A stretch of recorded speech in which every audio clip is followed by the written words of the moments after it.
Alright, Mr. Love here, and I want to go over real quick with you guys how to use a Notice and Wonder note catcher. So, you should be looking at your Mystery Piece text box, and you should have both of these files, How Revolutionary and your Mystery Piece, downloaded. So you can open up both of those files. There's a How Revolutionary, there's a Mystery Piece. I have them juxtaposed next to one another. So, this is a very easy note catcher that we use a lot at the early college. I'm going to enable editing. You might need to do the same there as well. But basically, what this is asking you to do is to record any observations that you make about your reading or about a visual document that you're given, etc. Any real sort of media that we engage with. And then you have a section for wonders, for questions that you have that might arise. So you open up the document that we have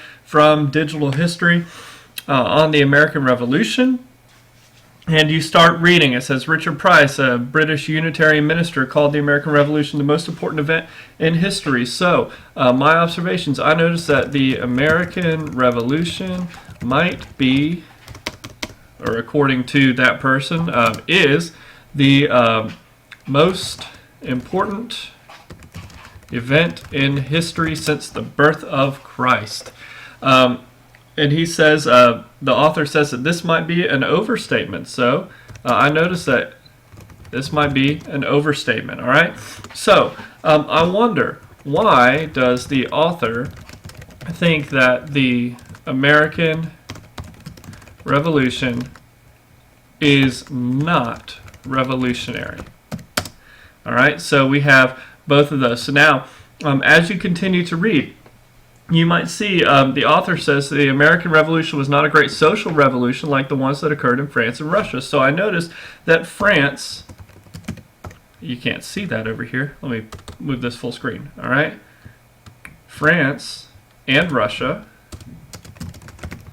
had social revolutions.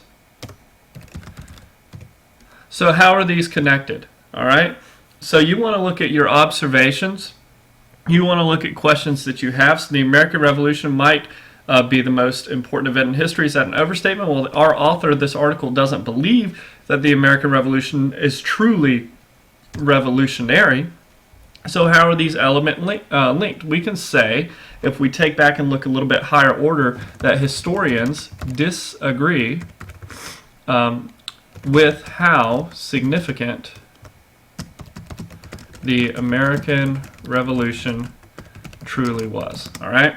So there is one example of how you might go through this. I love for you guys to collect about 3 or 5 of these total, so that when you go through, you'll have this information to fall back on for future discussions and to study for your final exam.